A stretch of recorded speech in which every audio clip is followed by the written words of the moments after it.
This is Ashley Newby, and you're listening to the Black Studies Podcast, a Mellon Grant sponsored series of conversations examining the history of the field. Our conversations engage with a wide range of activists and scholars, senior figures in the field, late doctoral students, cultural workers, political organizers, and everyone in between in order to explore the cultural and political meaning of Black studies as an area of inquiry and its critical methods. On today's episode of the Black Studies Podcast, we have the pleasure of speaking with Dr. Patrice D. Douglas, Assistant Professor of Gender and Women's Studies at UC Berkeley. Her first book, Engendering Blackness, Slavery, and the Ontology of Sexual Violence, examines the relationship between sexual violence and modern racial slavery and finds it not only inseparable, but also fundamental to the structural predicaments facing Blackness in the present. Her research of Blackness, gender, Afro-pessimism, reproductive justice, and Black philosophies appear in or are forthcoming from Discourse, Journal for Theoretical Studies of Media and Culture, Political Theology, Journal of Legal Anthropology, Yale Journal of Law and Feminism, Prism, Theory in Modern Chinese Literature, Souls, Journal of Visual Culture, Theory and Event, ZAA, a quarterly of language, literature, and culture, and The Black Scholar. She has also edited chapters that appear in or are forthcoming in Conceptual Aphasia, Displacing Racial Formation Theory, The Cambridge History of Queer American Literature, and the Cambridge Companion to American Prison Literature, which is forthcoming. She is currently at work on a second book project, Race and Abortion Ethics, Antiblackness and the Opacity of Liberty, interrogates the impermissibility of abortion in U.S. law and politics. Specifically, this project critically examines how situating abortion as an ethic is sutured by the vexed relationship between philosophical and juridical notions of liberty and property. By attending social and legal histories, U.S. geographies, the rhetorical strategies of abortion concerns, Race and Abortion Ethics illumines how racial Blackness subtends the conceptual framework of reproductive rights and anxieties about their inevitable usurpation. Hello, everyone, and welcome to another episode of the Black Studies Podcast. Today, we have the pleasure of speaking with Dr. Patrice D. Douglas, Assistant Professor of Gender and Women's Studies at UC Berkeley. How are you doing today, Dr. Douglas? I'm doing well. Thank you so much for having me. I'm really looking forward to this conversation. Thank you so much for being here. I definitely am excited to talk to you and about your new book. So we will dive right in. How did you get into Black studies as a field, and what keeps you committed to the field? Yeah, so my entrance into Black studies was more of a journey of wandering. So I started my undergrad at UC Santa Cruz, and at UC Santa Cruz, we did not have a Black studies department, nor did we have any department that had a concentrated focus on race. And so as a young undergrad, I was really yearning for conversations about race, and I really would find them around campus in the best ways possible. We had an American Studies department, so I took a couple of courses with Dr. Tricia Rose, who was at Santa Cruz at that time, and a couple of courses with Angela Davis, who was also at Santa Cruz at that time. She's now retired. And those conversations gave me an entrance into race and other sort of structural issues, but I wanted more. And so I ended up majoring in feminist studies, which was the closest way that I could get sort of multiple conversations about race.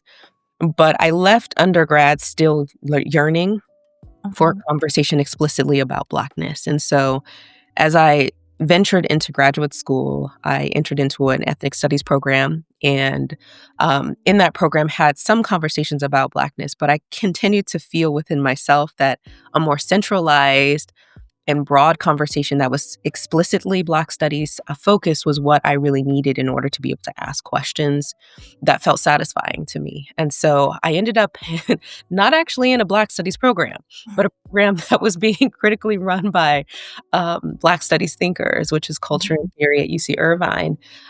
It was sort of the early days of Afro-pessimism and the development of Afro-pessimism as sort of a critical intervention into Black studies. And in that space, before Afro-pessimism is what it is now and has all of sort of the conversations and responses and feedback that it has received, it was really sort of an early think tank for a group of graduate students, undergraduates, and faculty to really sort of get together and workshop how we think about Blackness as a structural predicament, how does that relate to the history of racial slavery, and what does that mean for us now? And so those questions still really sit with me. And I always sort of think about my time in graduate school as this experimental and free space, which is what I think Black studies is and can be, to really push boundaries, to ask new critical questions, and to formulate different imperatives to push our politics beyond sort of the formulaic things that we say about what feels good or what sounds good, but more so, how do we get to a better vision of what the problem is and potentially to a better vision of a possible new world? Thank you. You're welcome. Um, One, you got to study with some amazing scholars, so I'm a little jealous of that, but and it's also very interesting that, um, that you were a part of, like, Afro-pessimism as, like, students really thinking through things rather Mhm. than what it has become today. Like, so those early conversations were ones that you got to be a part of, but I think is also super interesting. Given the fact that did you were trained in or you have a variety of experiences in terms of different academic fields in places Mhm. that are not directly Black studies. How do you situate yourself in relationship to the different fields and types of training that you've had, Mhm. and Black studies more broadly? Yeah, I mean, I think quite honestly, I've always been on the peripheral of Black studies, like sort of the periphery on the sides, because I have not actually received a degree in any Black studies department specifically. At the same time, all of my work has been driven by Black studies questions.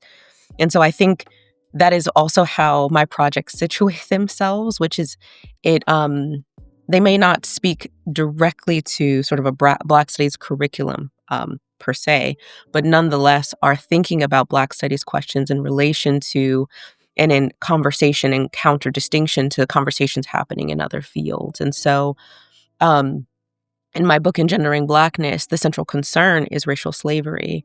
At the same time, it is thinking about how racial slavery has been taken up across a various sort of swath of fields, be it Black studies most centrally, Black feminism, but also queer theory and feminist philosophy as well, to sort of think about in cross conversation what those fields are doing or not doing with respect to thinking about slavery and specifically the question of sexual violence. And so I think that training where I'm thinking about Black studies, but I'm thinking about that from other fields, given sort of my training in that respect, has always shaped my thinking about Black studies in a more interdisciplinary sense in that regard. Given that Black studies, of course, is already interdisciplinary within its own right, like it's not a discipline in the traditional discipline sense, but thinking about Black studies from other corners and other spaces. I'm currently a faculty member in gender and women's studies at UC Berkeley. So, again, still doing that work in a space that is not Black studies specific, but is really bringing Black studies questions into the classroom in a way that I think is really invigorating students who are interested in questions around gender and sexuality, questions around power, structural predicaments, and things like that. And so, I find that it really enriches curriculums, and that students often are like, I really want more of this, right? And so it also becomes a possibility for gesturing them towards Black studies if they're not already there, to be able to, again, think across those two disciplines. What are you getting here and what are you getting there that you might be able to sort of build a more enriched way of thinking or a more enriched project around? And so I sort of think about my work in that respect. Thank you. So you mentioned your book, Engendering Blackness, Slavery and the Ontology of Sexual Violence. So let's talk a little bit about that.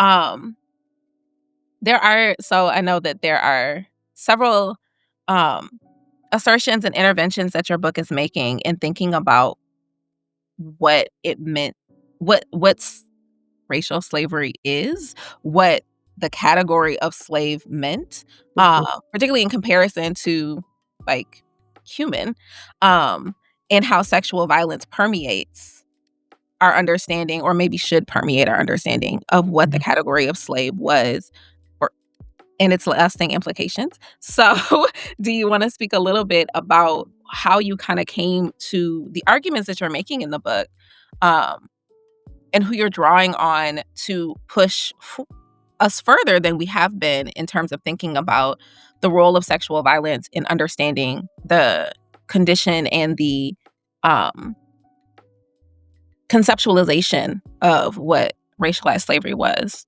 Yeah, absolutely. I think for me, I came to this project with an investment in questions around Black suffering and Black death, and also with an investment in conversations about the longue durée of slavery and how slavery cannot be figured in our imaginations as a situation of a bygone past, but as a predicament that has fundamentally shaped the relations of Blackness into the present. And so those questions still exist in the book, but the angle around sexual violence, I think, is where the book has sort of taken up its own sort of argument in orbit in terms of centralizing a concern on slavery. And I arrived at it because I found in a lot of conversations that I was having in the earlier days of like the formulation of Afro-pessimism, but also just in conversations more generally, that people were speaking about slavery a lot in sort of abjection. It was like sort of this abstract idea. And I wanted to avoid creating a project where slavery was an abstract idea, where we're sort of circulating around a set of assumptions that were rooted in a material condition. And so, as a graduate student, I just started to read a lot of case law involving slavery just because I wanted to get a little bit of more like entrance into the archive. A little of a back note, I once wanted to be a lawyer. And so, reading legal documents just makes sense to me in a certain way. And so that was where I started. It is not where I finished. As you'll see, the book is not specifically situated around law, although that conversation is there. But what I found in reading these legal documents from the antebellum period was a lot of sexual violence that was seemingly unremarkable in the adjudication of certain cases, where there was a present of a sexual injury or sexual violation that was not discussed as such and not even seen as something to pause upon. And so that for me created a sense of pause for me, which is why is it that I'm reading these cases on employment disputes or reading about the fugitive slave laws and the sort of perfecting of fugitive slave laws. And in the course of the narrative, I'm seeing that these slaves are being sexually assaulted or sexually violated. And so rather than looking at this evidence, which was popping up in multiple ways in every single encounter with slavery, as some kind of an anomaly or some kind of excess, I started to think about it as central and integral to the process of slave making and the process of constituting the human. And so in graduate school, I just sort of followed that route, which is how am I to develop a project around sexual violence that isn't just sort of a historiographic accounting, which is like sort of itemizing and quantifying the incidents, but to actually try to build a theoretic around these incidents as something that was part and parcel, not part and parcel, but the essential content of what it meant to make slaves. And so there's both sort of the biological argument, right, which is that, yes, sexual violence did actually make slaves biologically. But I wanted to also push it a step further and say that this is not just a biological question, but it's about a question of ontological distinction and how susceptibility to certain forms of sexual harm and sexual violation and making those sexual harms and violations not even register as violations was a part of distinguishing what it meant to be human, which is a violatable subject, from what it meant to be a slave, which is someone who can just sort of collect violation as the content of their status. And so the book sort of takes its shape in that regard. I'll say that in graduate school, as I was thinking about this project, what I wrote as a dissertation, I even felt was insufficient to the question because I was trying to animate this project in a way that didn't rely on the laurels that we've so frequently relied on as a way of making sense of what occurred. And so for me, the biggest harbinger in the field was a question around gender and how much gender could account for or could not account for what had occurred. And so, in my own sort of relationship to Black feminism, which is like the school of thought that has taught me the tools and has really guided me to even investigate these claims, right? Black feminism and Black feminist historiography has really been what has unearthed these stories. I've also wanted to make sure not to sort of rely in narratives of womanhood and manhood as the content for explanation. And so wanting to then question what we understand as womanhood and manhood is also constitutive to the problem of sexual violence, and that our frameworks around what we perceive as the protections and the clarification that those categories provide us are protections and clarifications made possible by the same history that we're trying to run away from or escape. And so, as you can see as I'm talking, it's a bit of a tangle, right? Where you're trying to think outside of and with and also against a set of frameworks that have made it possible for me to even do what I do. And so I think, in the field of Black studies and also Black feminism, which is integral to Black studies, I've just wanted to always ask the questions of how can we push ourselves further beyond sort of the celebration of discovery, but more so to see these critical interventions by people like Saidiya Hartman, Horton Spillers, Sylvia Winter, um, Thafolia Glymph, Stephanie Johns Rogers. I believe I sometimes mixed their last name or her last name, but see these interventions not as stopping points, but as invitations to push that work to new grounds. And so I sort of took that as an invitation, which is if we were to see these gender dynamics playing out in these ways that don't actually naturalize or centralize gender, but to show that gender is a constitutive project of racial slavery, then how do we avoid using the logics of gender as explanatory content for the reasons and the results of sexual violation? Which then required me to bring in philosophical questions and also questions in the realm of psychoanalysis to think about ontology, questions of desire and fantasy that allow the slave to exist even when the slave isn't present. So it isn't so much about physical body, although it is very much about embodiment, but it also extends beyond embodiment to how the slave functions as a referent point for so many things. Um, the sexual content of the slave's existence also forming as a sort of formulating as an allegory for so many things. I guess the question for me became why? And what does that allegory do in terms of clarifying a capacity for a certain subject that might not be then returned in reverse to the slave itself? And so there's some things that didn't make the book, but more so like looking at how feminist philosophy announces itself, the question of what it means to be a possessed woman in counter-distinction to what it meant to be a slave, right? That womanhood was a desired category because woman was distinct from slave and also distinct from man in this kind of triumvirate of a relation, right? That the woman could rise to a certain capacity in her announcement that being a slave was below her and not her, right? And so rather than looking at the slave as this disposable category like that kind of gesture tries to do, I instead wanted to then ask the question of what is the slave making possible through sort of invisible contours of its condition, right? Where a woman is announcing her susceptibility to a certain kind of patriarchal imposition or a certain kind of violation, and how is her clarification of that for herself? And when I'm saying her, I'm thinking about this philosophical projection of womanhood. Um, Doing that at the expense of purely ignoring the gendered dynamics of racial slavery, and also the sexual dynamics of racial slavery. And how does that then transform the feminist philosophical project, or how does that then transform our usages of those terms? And so there's a lot of undoing, I guess, is the best way to say that when we think about the way that the book unfolds itself.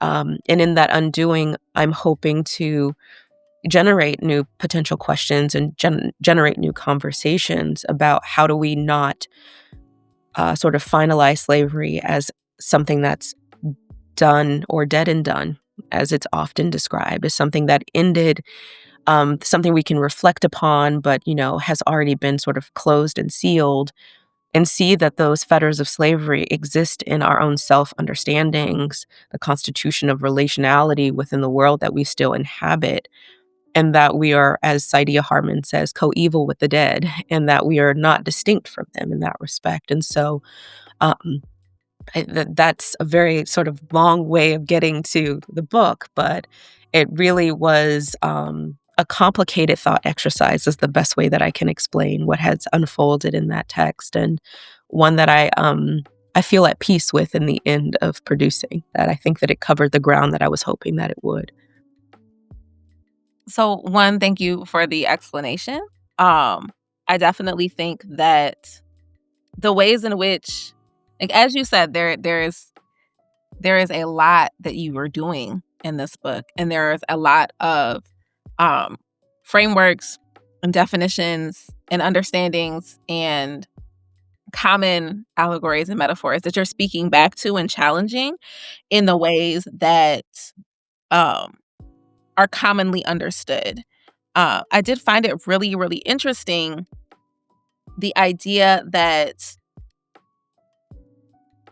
you can't, I mean, both interesting and like, yeah, that makes sense. And the idea that like slave is a distinct thing, right? And to try to utilize understandings of gender um, within the category of racial slave serves only to reinforce that binary and to negate what actual racial slavery was and its all-encompassing nature, as well as the ways in which sexual violence was not at all,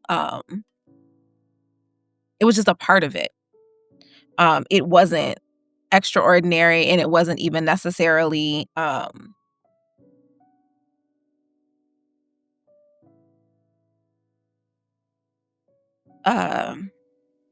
exorbitant. It was just what it was. It was a nature of being in that condition. There was, I'm trying to, so you have the concept of racial sexuation, um, which I also thought was interesting in terms of a framework for thinking about how sexual violence is structurally a component of racialized slavery. Um, do you want to speak a little bit more to that? Yeah, I can definitely speak a little bit more to racial sexuation, which is a concept that entered the book sort of in its final iterations. Um, so it was like the book had been written, but there was a need for sort of a theoretical thread to bring it together. And so racial sexuation as a concept for me helped to do sort of the theoretical binding of bringing sort of the material and the psychic dynamics of sexual violence together in a way that didn't foreclose them as having to be a set of certain practices or set of certain sort of spectacular occurrences, but more so it being the thread for which the sort of ontological distinction between human and slave is repeatedly um, formulated and recreated. And so thinking about racial sexuation as encompassing, as I said earlier, the sort of embodied experience of sexual violence, as well as the sort of the fantasy, the anxiety, and the fear that also guide relationships to the slave. And so, as you were saying, the sort of slave as being sort of this distinct category. And yes, of course, it would make sense that gender would not apply under that condition. I think the general response to that has been no, it has to, right? Like we can't evacuate sentient beings of these capacities, right? And that desire to want something, right, in response to abject violation and violence is a real affective response to being sort of bombarded and confronted with so many forms of degradation and degrading status that one would want something in return.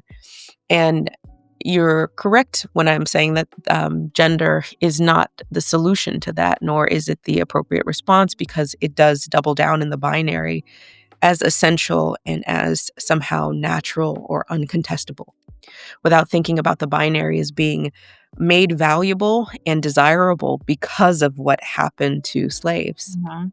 And so that is a kind of riddle which the book is working through. And racial sexuation, I think, for me, helped to provide some kind of grasping analysis to hold on to in lieu of making this a primary argument about the status of female slaves, or making a primary argument about adding in the content of male slaves, but more so as making this about slavery, and how slavery was a way of delineating differentiation and the capacity for subjectivity and subject making in counter distinction to what it meant to be a slave, which I argue through the idea of racial sexuation is a form of pure passibility, where the slave becomes the content for which humans make what it means to be human valuable.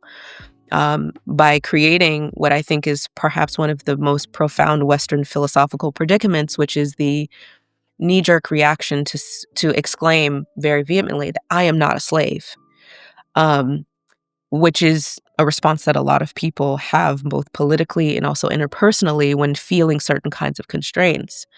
Rather than fleeting from the idea of slave the way that those statements do, I wanted to rest in it and say, well, what is terrifying? What is the terror of that category when people inhabited that category for centuries, right? So, Mhm.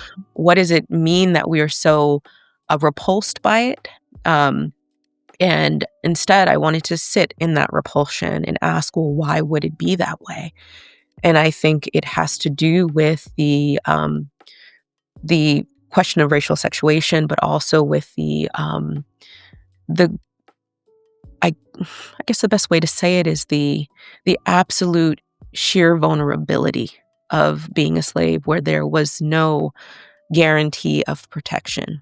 That Mhm. even if one might find the semblance of some kind of protection in some way, it couldn't be guaranteed as consistent or constant, or something that didn't turn back on you and then become something else, right? And so that lack of logic or predictability, I think, is really terrifying and creates a lot of anxiety about what that category unearths, um, not just simply for the slave itself, right? For Black people who were conditioned under that category, but for what that means about the capacity of violence within the world itself, which is that it might not put the brakes on for certain people. And the book sort of extends that argument that sheer vulnerability to violence also then conditions and textures our understandings of Blackness, where the idea that uncontained and unrestrained violence could be your predicament is really scary when one sees themselves as distinct from slave because slavery has ended. And so some of the questions are, how have Blackness also been preconditioned by this illogical relationship to violation and violence that also creates that kind of terror? And that terror is not just a historiographic or historical condition. It didn't just disappear, but it enters into other forms of insecurity and terror that is experienced by Black people globally, not just in the US, although this book is a US specific sort of investigation that makes that category also similarly repulsive to people, the same way that the slave might be.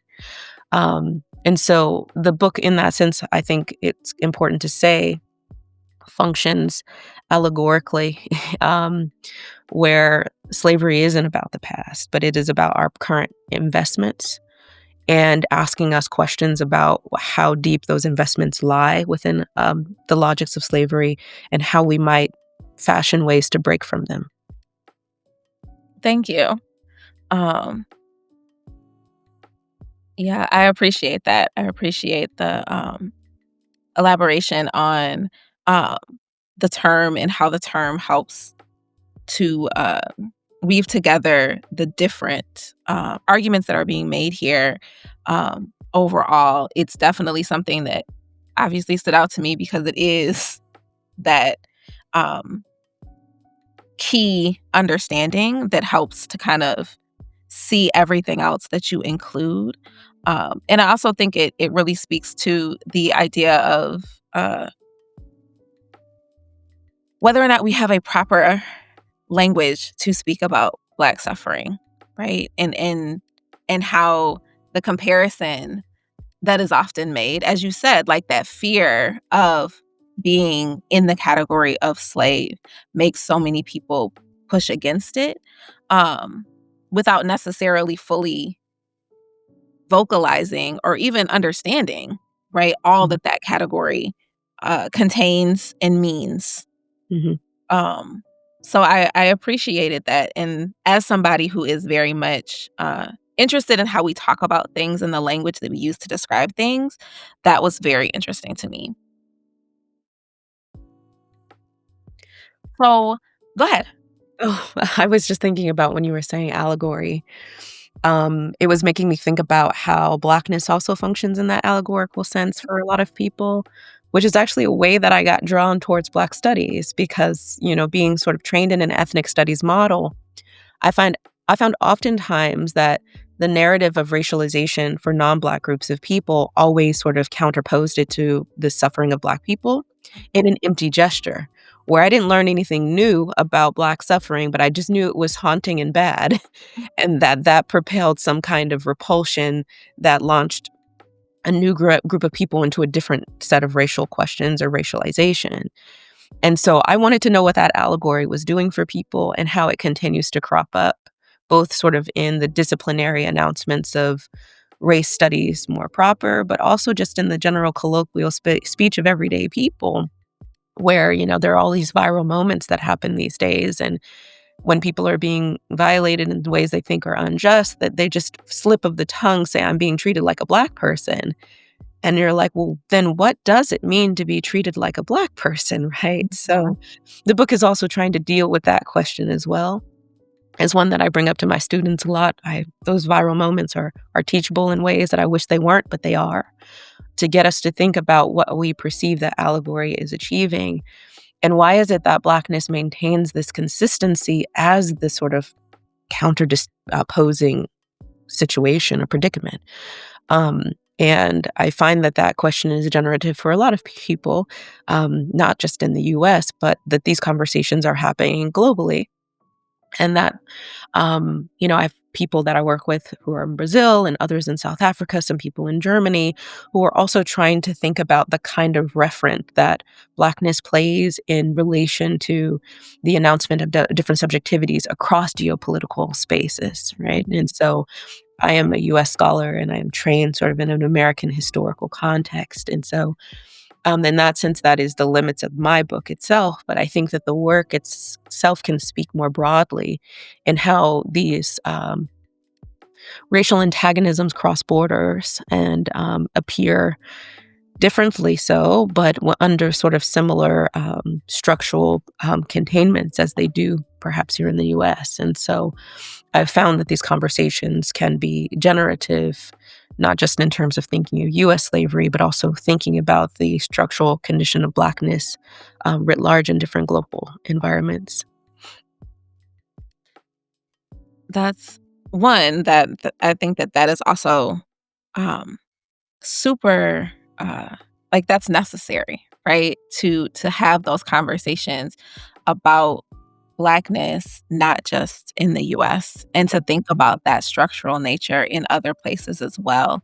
Um, a lot of times these conversations, particularly in the US, tend to like center and focus exclusively on the US, but understanding the ways in which Blackness operates, um, it is seen as that opposing, that thing or category that one does not want to belong to, Right. not just here, but so many places, is really integral to understanding how these structures have been uh, built and transported and translated across contexts and languages, in ways that I think speaks back to the real uh, distinctiveness of racial slavery, right? Mhm. This is something that has been that is not relegated to certain places. It is something that is global in a lot of ways, and it might look different in the everyday to day manifestations, but it is something that is present, and I think that that's a really important reminder of the global nature of understandings of Blackness and Black studies in general. So, Mhm. thank you for that. You're Uh, welcome. you did mention, um, in what you just said how, like when those viral moments happen, like bringing them into the classroom to have students think about this. How does So one, how is this informing your work as a teacher? And Mhm, I am really curious, right, as to how these conversations are being had in classrooms, right? Because these aren't necessarily the easiest things to wrap your to wrap mhm, your head around, mhm, particularly if you are, say, like an 18, 19-year-old who is coming to this to this work and these understandings from a very there's a huge divide, right? Probably between the information that you received up until this point and even the willingness or past engagement of that very allegory or comparison yourself because it made sense, right? So mhm, confronting how violent making that comparison is, mhm. how does that how do you facilitate your students coming to these understandings? Yeah, no, that's a really important question. I think that, um, the context of the environment matters a lot, and Mhm, so I don't teach these conversations in large lectures. Like, I think that you need a more, contained environment, that the lecture allows for things to fall out of the fray, that you might not be able to get to the gist of that argument in a way that would, let people leave the room and not cause further harm when they walk out the door with their misunderstandings or, partial understandings of what you were trying to convey. So this is something I would teach only in seminar courses. And at UC Berkeley, where I am now, those seminar courses are far and fewer. Prior to being at UC Berkeley, I was at Duke University, and all of my classes were small, seminar style, direct engagement courses. And so I sort of started this engagement there. And what I found in my 3 years at Duke is that students were really challenged by the way that I taught because I taught a lot of heavy theory, and it required them to have a buy-in and an investment in the theory before they could sort of find ways of applying it or a practical application of that theory. And at the beginning, students were like, "Oh my god, this is so hard. Like, why are we doing this?" And then there's always a moment in the semester where there's an aha moment or a click where they're like, "Oh, like I see it, I get it, and I'm invested." And so during my time there, and also at UC Berkeley as well, I've had really dedicated students who find that there is something very valuable in these set of tools, despite the fact that on first contact they feel like they're learning a new language. mhm, And so it's something I learned from my mentor, Frank Wilderson, which is to explain to students that the first few weeks of class may feel really disorienting. And that's okay because learning is not easy. But at a certain level, you will grasp the language and the concepts where you will then be able to, do a little bit more and more understanding. And so for students, I sort of build up their theoretical arsenal before sort of getting them to explore that in relationship to texts like viral videos. I also teach film, um, other sort of cultural things. My training's in cultural studies. So, cultural artifacts and things are the way that we sort of apply the theory to thinking about things. But I also want to give respect to the fact that these students are young, but they're also growing up in a world where they're confronted with a tremendous amount of violence, just mhm, as the sort of daily content of their interaction with this world. That they're growing up in the midst of a world where they're seeing viral police killings of Black people, they're seeing massive wars, they're seeing starvations and famines happen across the continent of Africa. And they're also growing up in a world that really is bankrupting them of a language to make sense of these things. And so, really, they have contact with this content, and they are, in sometimes or in some respects, very starved for a language to deal with it. And so, when they do find a language that helps them to make sense of the nonsensical, or maybe it doesn't help them to make sense of it, because it's not sensical that any of these things occur, but more so gives them a language to be able to understand how these things have come to be, and that they aren't just accidents of circumstances, but they're concentrated applications of force and disregard that have historical um, connections that are also connected to contemporary problems and questions in various spaces around the globe. I think that is a sense of empowerment that I think at the core of Black studies is this sort of investment in political movement and investment in sophisticated political language to make people feel moved towards another possibility. And so I find students, like I said at the very beginning, a little bit disoriented, but towards the end of the semester, deeply grateful to have had the experience. And I often have students email me saying, "We miss your classes. Like, we're not getting these conversations anywhere else. And I really want to have them. And I've graduated. Like, what can I read? What can I do?" I had this one student who was on the football team and was in my class because it was like a class on race, and they would get their classes chosen for them. And so Mhm.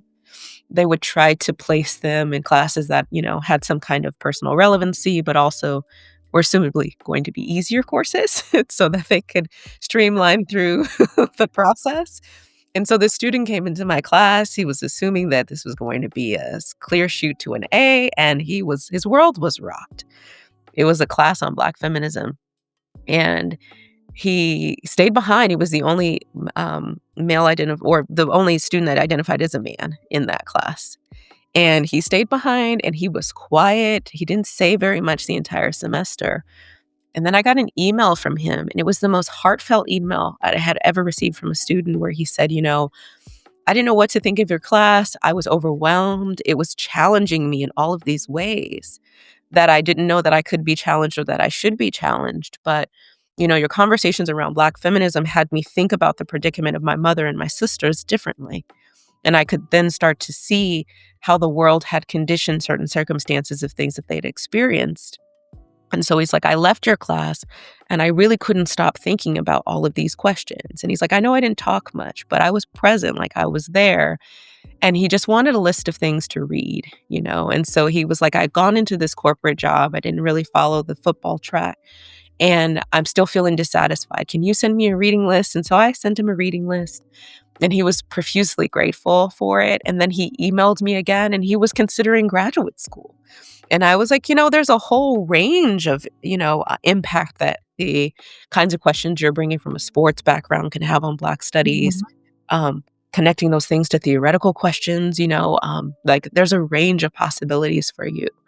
But I think that the opening up students to hard conversations is our job as professors, is to push their limits or what their assumed limits on what they're capable of thinking or engaging with, and the kinds of sensitivity that they might be able to bring to these very confounded and challenging circumstances, be it a viral video or be it any other incidences of violence that we expose them to in that classroom space.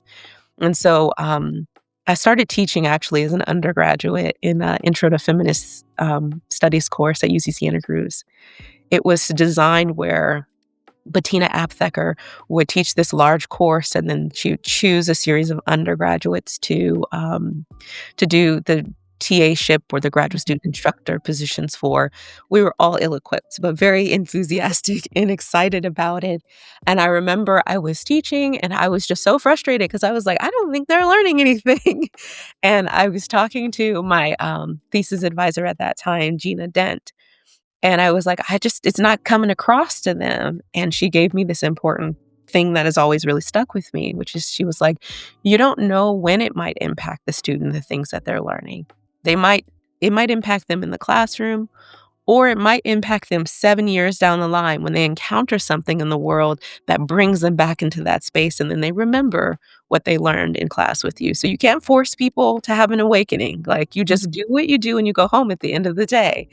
And so I still hold that very true to myself. And so that one student who came back around all those years later, just for a reading list and for recommendations about graduate school, really cements for me what Gina Dent taught me all those years ago, which is that you can't control the impact, and you don't know how and why it might hit people the way that it does. But that is the sort of power I find in teaching, and also the reward, which is that students reflect back to me what they've received that I couldn't even have imagined would have been Mhm. occurring in what I was presenting to them. So I find a lot of passion in my work, and that's in my writing, and it's also in my teaching. I take both of them very seriously. Thank you. That was a beautiful story. I think that that's, like, the goal, right, of all professors is to Right. have a student come back and be like, "Yeah, like, I learned so much in your class. I wanna know more. I need to have these conversations. It's allowed me to understand things about my own life and the people in it." Like, that's absolutely the goal. So I think that that is an important reminder, particularly,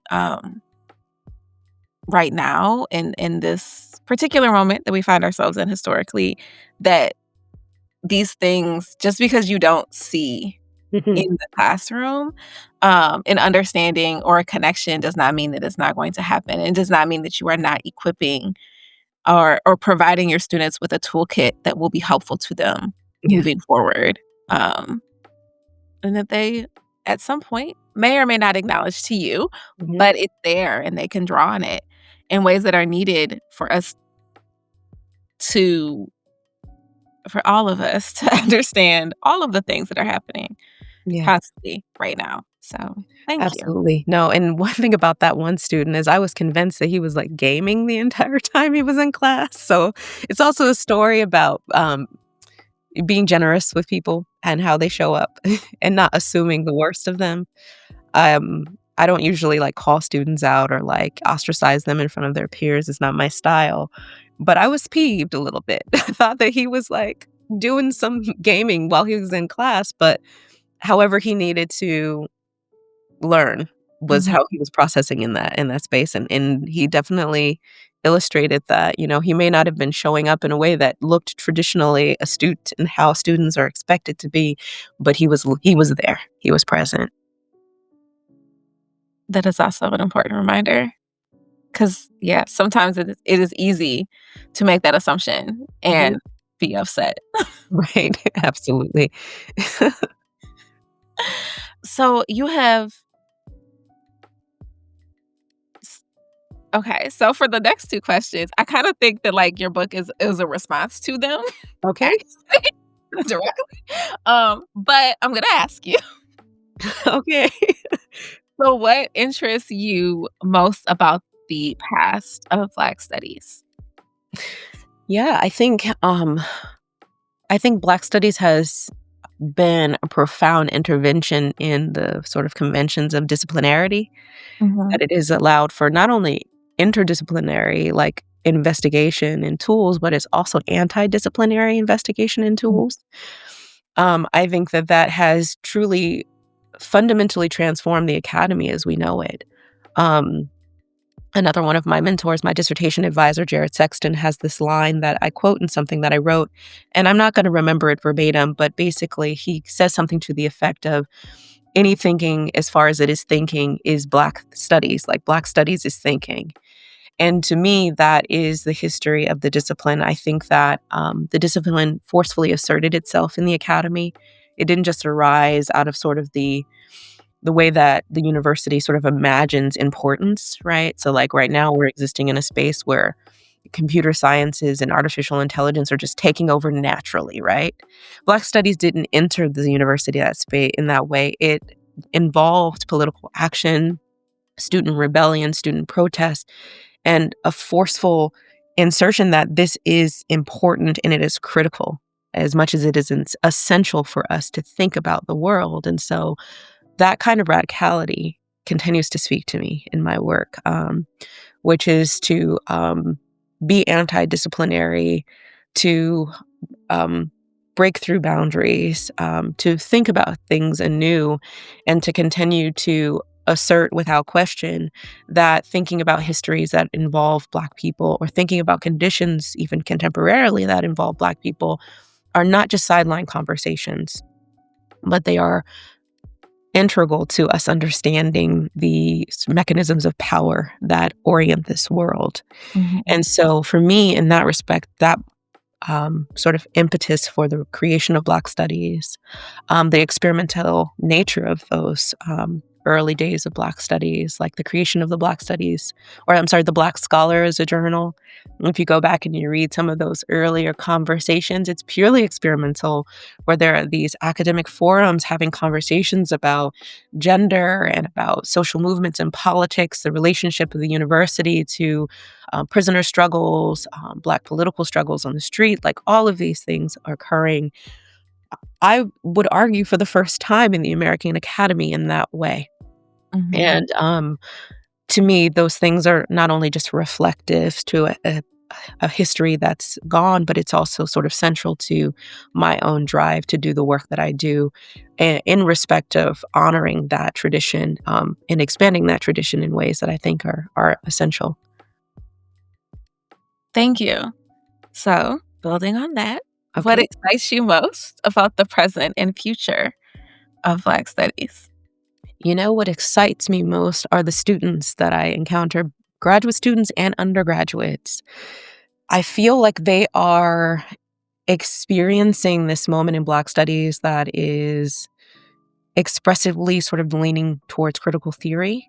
And Mhm. they're coming at that critical theory tilt in the discipline with invigorating new questions and investments that are just absolutely mind blowing.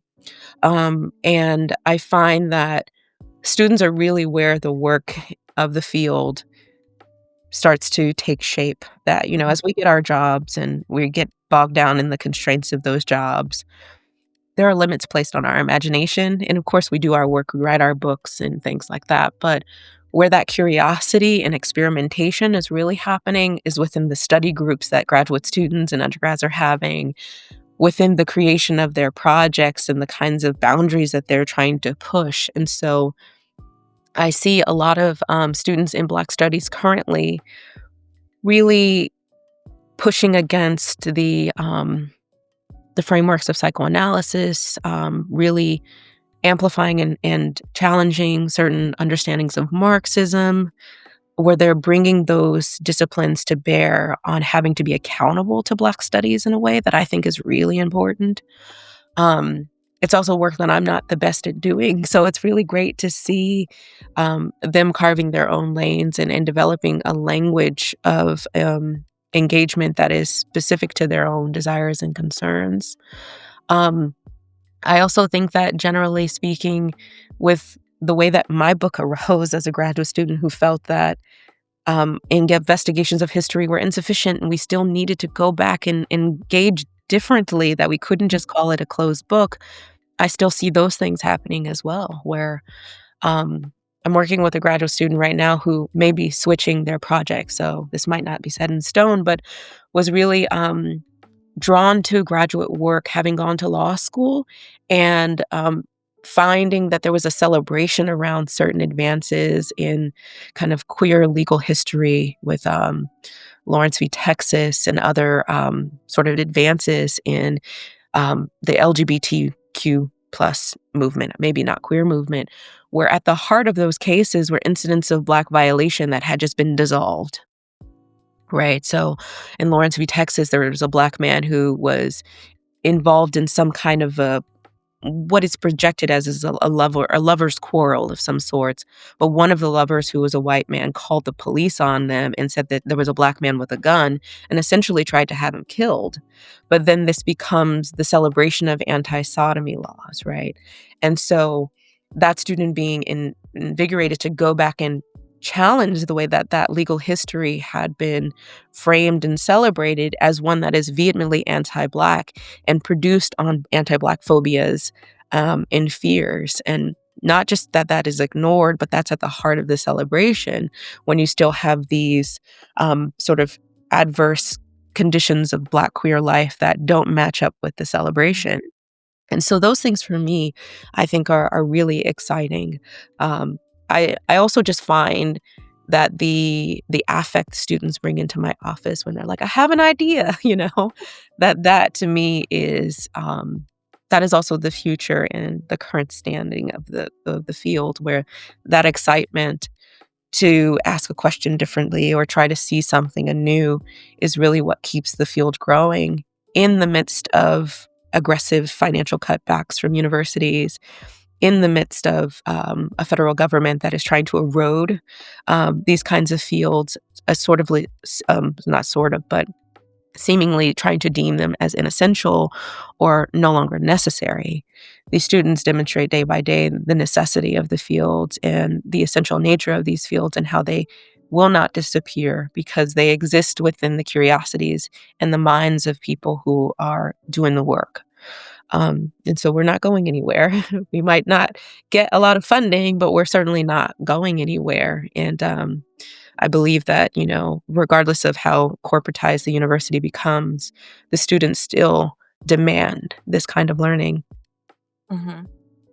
Well, thank you. You're welcome. I think that that is a wonderful place for us to end, especially because, that's how Black studies is found student demand, student protest, student activism, Mm. and it will sustain in institutionalized spaces because of student demand and, student desire to explore these questions and form new understandings and have these projects come forth. So that's a great reminder. Well, Thank you. thank you. No, this has been a wonderful conversation. I really appreciate it. I've appreciated it as well. I appreciate your time and this book. I think that it is it is challenging me to think about things in a different way. And I appreciate that very much. So, um, before we end, Okay. did you want to say anything about your next project? That is formulating. I'll say something to the effect of, I was really taken back by the Supreme Court decision to overturn Roe v. Wade. Mhm. Not just the decision itself, but really how that decision and also the political response uses, again, the racial allegory as a way to try to make sense of the urgency and necessity of certain kinds of rights or erosion of such. And so I'm really inching towards developing a project to think about the rhetoric of abortion rights and abortion access as not just being something that is responsive to maybe clinical or medical adverse treatment of Black people with a capacity for pregnancy, but more so that the rhetoric itself is only made possible by the certain kind of anti-Black animus that stems from slavery.